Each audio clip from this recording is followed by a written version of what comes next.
Hi friends, ഇന്ന് നമുക്ക് അമൃതം പൊടി കൊണ്ട് ബോണ്ട ഉണ്ടാക്കി നോക്കാം. നമ്മൾ ഇതിനു മുൻപ് ഒരുപാട് റെസിപ്പീസ് അമൃതം പൊടി കൊണ്ട് ചെയ്തിട്ടുണ്ട്. അപ്പോൾ അമൃതം പൊടി കൊണ്ട് ഇതുപോലുള്ള റെസിപ്പീസ് എന്തിനാണ് ചെയ്യുന്നതെന്ന് വെച്ചാൽ, നമ്മുടെ കുഞ്ഞുങ്ങൾക്ക് അംഗൻവാടിയിൽ നിന്ന് കിട്ടുന്ന പൂരക പോഷകാഹാരമാണ് അമൃതം പൊടി. ഈ ഒരു അമൃതം പൊടിയുടെ ടേസ്റ്റ് പല കുട്ടികൾക്കും ഇഷ്ടമല്ല. അപ്പോൾ അവർ കഴിക്കുന്ന രീതിയിൽ ഇതുകൊണ്ട് പല സ്നാക്സും ഉണ്ടാക്കി നൽകിയാൽ അവരത് കഴിക്കും. അപ്പോൾ അവർക്ക് ഇഷ്ടപ്പെടുന്ന രീതിയിൽ ഇതുകൊണ്ട് വിഭവങ്ങൾ ഉണ്ടാക്കുക എന്നുള്ളൊരു ഉദ്ദേശത്തോടു കൂടിയാണ് അമൃതം പൊടി കൊണ്ടുള്ള ഐറ്റംസ് ചെയ്യുന്നത്. അപ്പോൾ ഓയിലി ആയിട്ടുള്ള സ്നാക്സ് കുഞ്ഞുങ്ങൾക്ക് കൊടുക്കാൻ ഞാൻ പ്രിഫർ ചെയ്യുന്നൊന്നുമില്ല. നിങ്ങൾ മൈദ വെച്ചിട്ടൊക്കെ കുഞ്ഞുങ്ങൾക്ക് ഇതുപോലുള്ള സ്നാക്സ് കൊടുക്കുന്നുണ്ടെങ്കിൽ മാത്രം മൈദയ്ക്ക് പകരം ഇതുപോലെ അമൃതം പൊടി വെച്ചിട്ട് ചെയ്യാവുന്നേ ഉള്ളൂ. പിന്നെ അമൃതം പൊടി കൊണ്ട് 100% ഹെൽത്തി ആയിട്ട് നമ്മൾ ഇതിന് മുൻപ് കുക്കീസ്, ഇടിയപ്പം, ന്യൂഡിൽസൊക്കെ ചെയ്തിട്ടുണ്ട്. അപ്പോൾ നമുക്ക് എങ്ങനെയാണ് അമൃതം പൊടി കൊണ്ടുള്ള ബനാന ബോംസ് തയ്യാറാക്കുന്നത് നോക്കാം. അപ്പോൾ നമുക്ക് അമൃതം പൊടി കൊണ്ടുള്ള ബോണ്ട ഉണ്ടാക്കാൻ തുടങ്ങാം. അതിന് വേണ്ടിയിട്ട് ആദ്യം ഒരു ബൗളിലേക്ക് പഴം ചേർത്ത് കൊടുക്കാം. അപ്പോൾ ഞാനിവിടെ 4 ചെറുപഴമാണ് ഇതിന് വേണ്ടിയിട്ട് എടുത്തിട്ടുള്ളത്.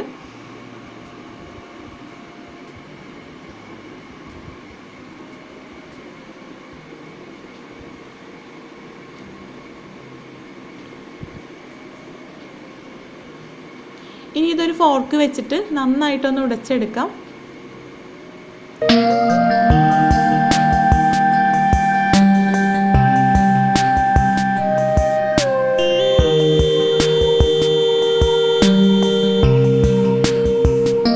ഇപ്പോൾ പഴം നന്നായിട്ട് ഉടച്ചെടുത്തിട്ടുണ്ട്. ഇനി ഇതിലേക്ക് ശർക്കരപ്പാനി ചേർത്ത് കൊടുക്കാം. ഒരു പീസ് ശർക്കര 1/2 കപ്പ് വെള്ളം ചേർത്ത് ഉരുക്കിയെടുത്തതാണ്. ഇതിലേക്ക് ചേർത്ത് കൊടുക്കാം. അപ്പോൾ ശർക്കര എപ്പോഴും മെൽറ്റ് ചെയ്തതിന് ശേഷം നമ്മൾ എടുക്കുമ്പോൾ അരിച്ചെടുത്തെടുക്കണം കേട്ടോ, അതിൽ നല്ല അഴുക്കുണ്ടാവും. ഇത് നന്നായിട്ടൊന്ന് മിക്സ് ചെയ്തെടുക്കാം.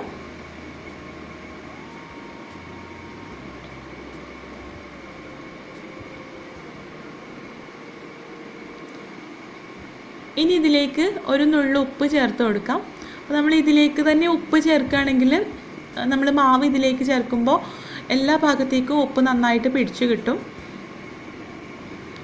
ഇത് നന്നായിട്ടൊന്ന് മിക്സ് ചെയ്ത് കൊടുക്കാം. ഇനി ഇതിലേക്ക് ഏലക്ക ചതച്ചത് ചേർത്ത് കൊടുക്കാം.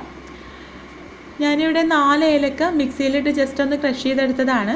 അപ്പോൾ ഏലക്കാപ്പൊടി ആണെങ്കിൽ 1/4 ടീസ്പൂൺ ഏലക്കാപ്പൊടി ചേർത്ത് കൊടുക്കാം. ഇത് നന്നായിട്ടൊന്ന് മിക്സ് ചെയ്തെടുക്കാം. ഇനി ഇതിലേക്ക് അമൃതം പൊടിയാണ് ചേർത്ത് കൊടുക്കേണ്ടത്. ഞാനിവിടെ 1.5 കപ്പ് അമൃതം പൊടി അരിച്ചെടുത്ത് വെച്ചിട്ടുണ്ട്. ഇത് ഇതിലേക്ക് ചേർത്ത് കൊടുക്കാം.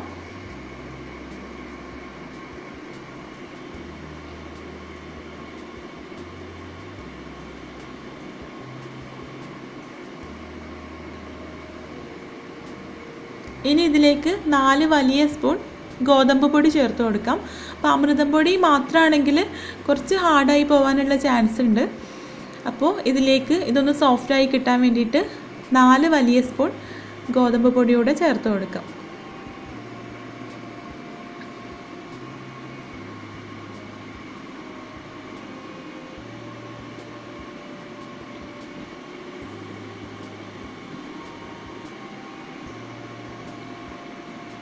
ഇതിലേക്ക് 1/2 ടീസ്പൂൺ നല്ല ജീരകം ചേർത്ത് കൊടുക്കാം. ഇനി ഇത് ആവശ്യത്തിന് വെള്ളം കൂടെ ചേർത്തിട്ട് നന്നായിട്ടൊന്ന് മിക്സ് ചെയ്തെടുക്കാം.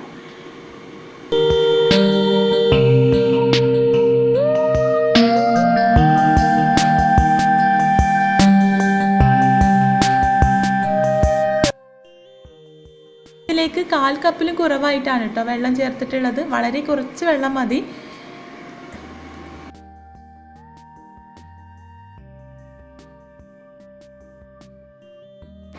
ഇപ്പോൾ ബനാന ബോംസ് ഉണ്ടാക്കാനുള്ള മാവ് റെഡി ആയിട്ടുണ്ട്. ഇനി കൈയൊന്ന് നനച്ചതിന് ശേഷം കയ്യിൽ ഓരോ പിടിയെടുത്ത് ജസ്റ്റ് ഒന്ന് ഷേപ്പ് ചെയ്ത് എണ്ണയിലേക്ക് ഇട്ട് കൊടുക്കാം.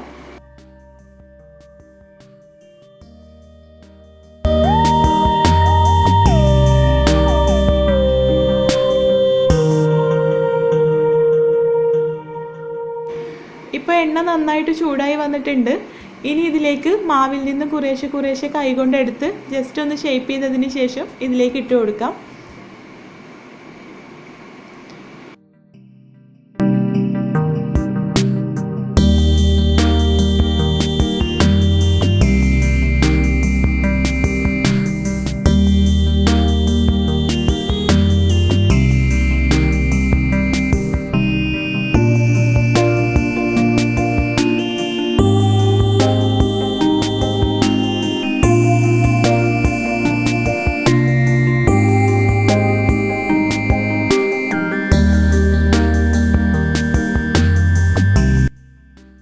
വെരി ലോ ഫ്ലെയിമിൽ വെച്ചിട്ട് ഫ്രൈ ചെയ്തെടുക്കാം.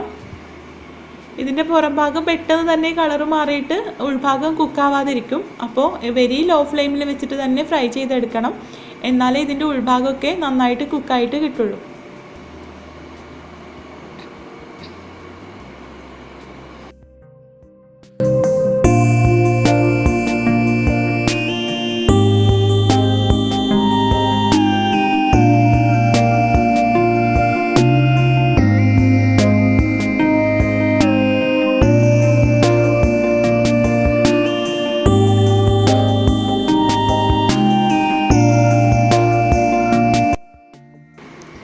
ഇപ്പോൾ നമ്മുടെ ബനാന ബോംസ് നന്നായിട്ട് കുക്കായി വന്നിട്ടുണ്ട്. ഇനി ഹൈ ഫ്ലെയിമിലേക്ക് മാറ്റിയിട്ട് എണ്ണ ഒന്നുകൂടെ ഒന്ന് ചൂടാക്കിയതിന് ശേഷം ഇത് കോരിയെടുക്കാം.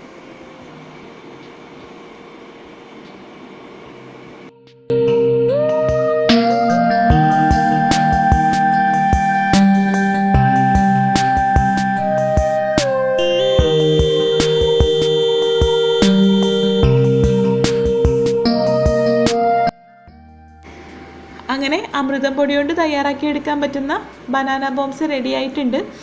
അപ്പോൾ തീർച്ചയായിട്ടും നിങ്ങളൊന്ന് ട്രൈ ചെയ്ത് നോക്കൂ. നിങ്ങൾക്ക് ഇഷ്ടപ്പെടും. ട്രൈ ചെയ്ത് നോക്കിയിട്ട് ഫീഡ്ബാക്ക് അറിയിക്കുക.